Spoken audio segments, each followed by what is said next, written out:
एक बात पहले भी कही, आज फिर कह रहे हैं, पानी में डूबकर मरे हुए व्यक्ति की मुक्ति नहीं होती। सर्प से डसे हुए व्यक्ति को भी मोक्ष नहीं मिलता।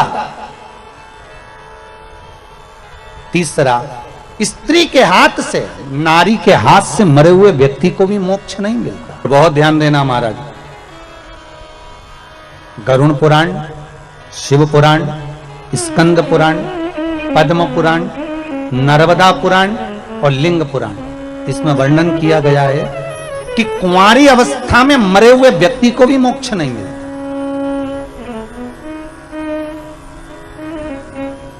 जो कुंवारी अवस्था में मर गए,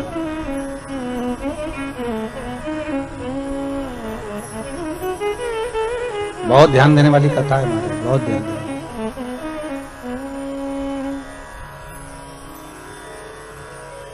कुंवारी अवस्था में जो मर जाता है उसकी भी मुक्ति नहीं, उसका भी मोक्ष नहीं, उसकी भी गति नहीं।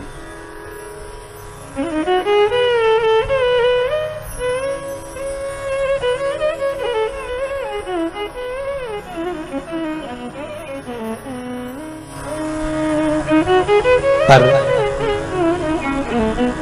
भागवत जी में आता है कि राजा परीक्षित को सर्प ने डसा था।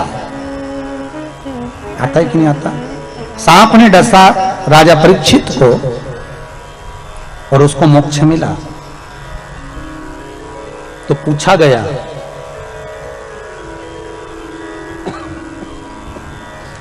कहा गया कि यदि पानी में डूबकर मरा हुआ मनुष्य सर्प के डसे से मरा हुआ, स्त्री के हाथ से मरा हुआ, इनकी मुक्ति नहीं है, तो फिर तक्षक नाग के डसे से वो परीक्षित जो मरा उसकी गति कैसे होगी? बहुत बड़ा प्रश्न है और बहुत सुंदर संवाद इसका। शास्त्र कहता है कि वो परीक्षित जिसको तक्षक नाग ने डसा है, सुखदेव जी महाराज कौन है? सुखदेव कौन है? जिन्होंने शंकर भगवान माता पार्वती को अमर गुफा में बैठकर अमर कथा श्रवण करा रहे हैं। एक कोटर में तोते का अंडा गिरा हुआ है और वो तोते का अंडा भीतर बैठे बैठे अमर कथा सुन रहा है। वो तोते का बच्चा, जब पार्वती को निंद्रा लग गई तो तोते के बच्चे ने हुंकारा भरा।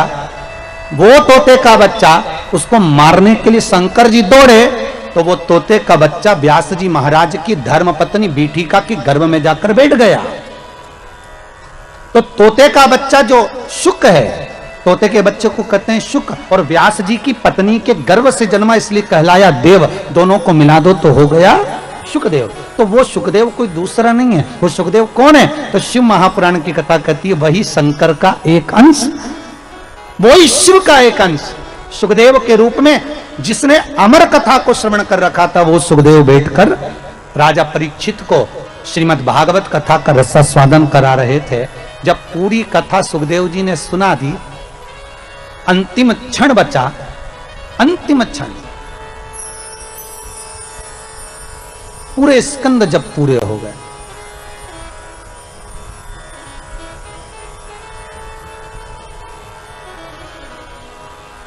श्रीमद् भागवत के जब 18,000 श्लोक पूर्ण हो गए, अंतिम क्षण में राजा को कह दिया सुखदेव जी महाराज ने कि अब सांप आने वाला है, तुझे डसेगा, 7 दिन पूरे हो रहे हैं, जल्दी से गंगा जल से मुझे तिलक कर दो, गंगा रेती का दान कर दो, मैं चले जाऊं। तो परीक्षित ने पूछा कहां जा रहे हो? सुखदेव जी महाराज बोले अब मेरे को जाना होगा क्योंकि सांप आएगा तुझे डसेगा। तो परीक्षित कहते हैं आप गुरु हो, आपने कथा सुनाई है और सांप मुझे डसेगा तो मुझे तकलीफ नहीं होगी? सुखदेव जी महाराज कहते हैं अगर तूने कथा को सुना है और कथा रसामृत का पान किया है तो तेरी नस नस में भगवान की कथा समाई है, तो तू एक काम कर, तेरे हृदय को जो अच्छा लगे उस नाम के जाप में बैठ जा। तो परीक्षित ने एक प्रश्न किया ये बताओ कि कथा भय से मुक्ति देती है ना? हाँ, तो कथा अगर भय से मुक्ति देती है तो अब मुझे सर्प के डसने का भय नहीं है, फिर क्या है? तो भगवान से सुखदेव जी महाराज से राजा परीक्षित कर रहे, बस बात इतनी सी है कि जब वो सर्प का जहर मेरे शरीर में जाएगा तो मेरे शरीर की रोमावली में कृष्ण समाया होगा, क्योंकि मैंने भागवत सुनी है तो मेरे शरीर में कृष्ण बैठा होगा।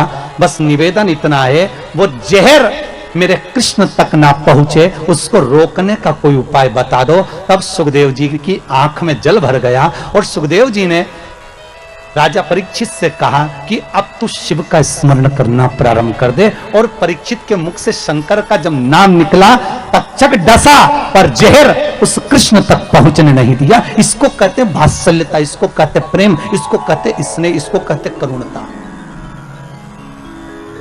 इसको वात्सल्यता, इसको प्रेम, इसको करुणता कहते, इसको स्नेह कहते।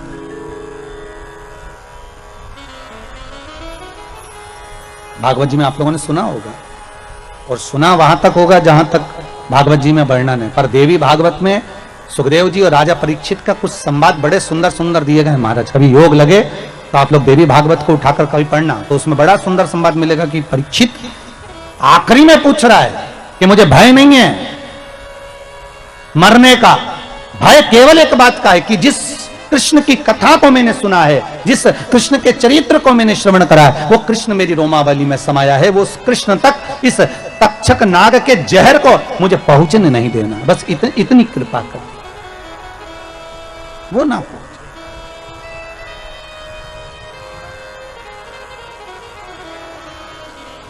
ये दया, ये करुणा आप कर दो। शिव महापुराण की कथा कहती है, 3 तरह से मरे हुए व्यक्ति को मोक्ष नहीं। सर्प का डसा, पानी में डूबा, स्त्री के हाथ से मरा, और गरुड़ पुराण में एक और बात लिखी है, कुंवारी अवस्था में मरा हुआ। पर शिव महापुराण की कथा कहती है, एक संवाद बड़ा सुंदर है। जिस समय पर भगवान शंकर ने ब्रह्मा जी से कहा कि तुम सृष्टि की रचना करो, और सृष्टि की रचना ब्रह्मा जी से पूछा कि सृष्टि बनाना कैसे, भगवान ने अपना स्वरूप का जो दर्शन कराना था, उसके पहले ब्रह्मा जी से कह दिया कि आधे पुरुष बना दो, आधे स्त्री बना दो। पुरुष और स्त्री, हाँ, आधे पुरुष बनाओ, आधे स्त्री बनाओ। ब्रह्मा जी ने पूछा पुरुष और स्त्री कैसे, तो भगवान शंकर ने कहा एक काम करो, अगर एक पुरुष बना रहे हो तो एक स्त्री बनाओ, 2 पुरुष बना रहे हो तो 2 स्त्री बनाओ, अगर 2 पुरुष हैं तो 2 स्त्री, 1 पुरुष है तो 1 स्त्री बनाओ, ठीक है। आधे आधे दोनों को बना दो। अब ब्रह्मा जी ने जो सृष्टि का निर्माण करा तो उन्होंने पुरुष और स्त्री को मिला के बना दिया। तो भगवान विष्णु और भगवान शंकर दोनों भ्रमण करते करते पृथ्वी पर आकर देखे तो क्या देखा कि चारों तरफ किन्नर ही किन्नर नजर आ रहे थे। जब किन्नरों को देखा तो भगवान विष्णु को तो हंसी आ गई। जो ठहाका लगाकर भगवान हंसे तो भगवान ने पूछ लिया, भगवान पूछे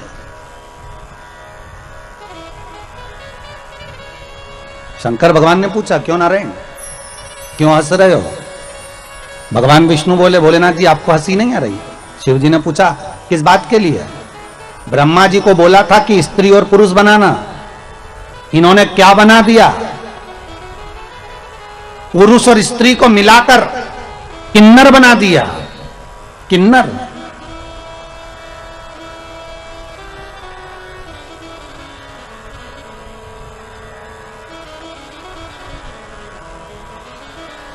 भगवान शंकर भगवान विष्णु को देखकर आंखों में जल भरकर बोले, रे नारायण आपने ब्रह्मा की बनाई हुई सृष्टि पर हंसा है। शिव कहते हैं सुनो ए नारायण, दुर्बल व्यक्ति पर, धनहीन व्यक्ति पर, बीमार व्यक्ति पर, शरीर से अपंग व्यक्ति पर नेत्र विहीन व्यक्ति पर, श्रवण विहीन व्यक्ति पर, मुख बधिर व्यक्ति पर, शरीर से कष्ट भोग रहे व्यक्ति पर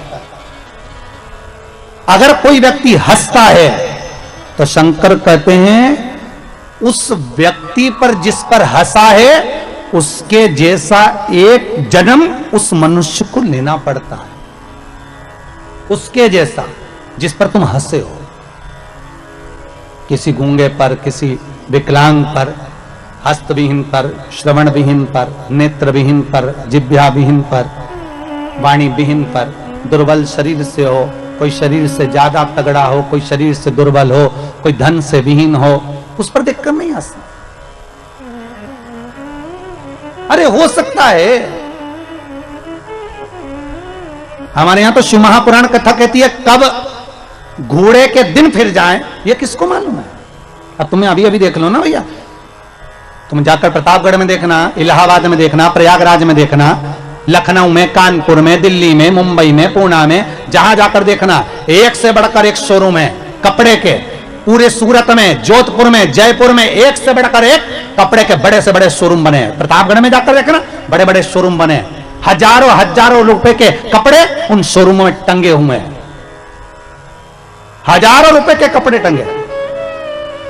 पर आज इस कोरोना के 1 साल पहले निकल गया और ये 1.5-2 महीना निकल चले, इस पूरे समय में अंदाजा लगाकर देखना कि वो हजारों का कपड़ा शोरूम में टंगा की टंगा ही रह गया और वो 10 रुपए का मास्क करोड़ों का व्यापार कर निकल गया।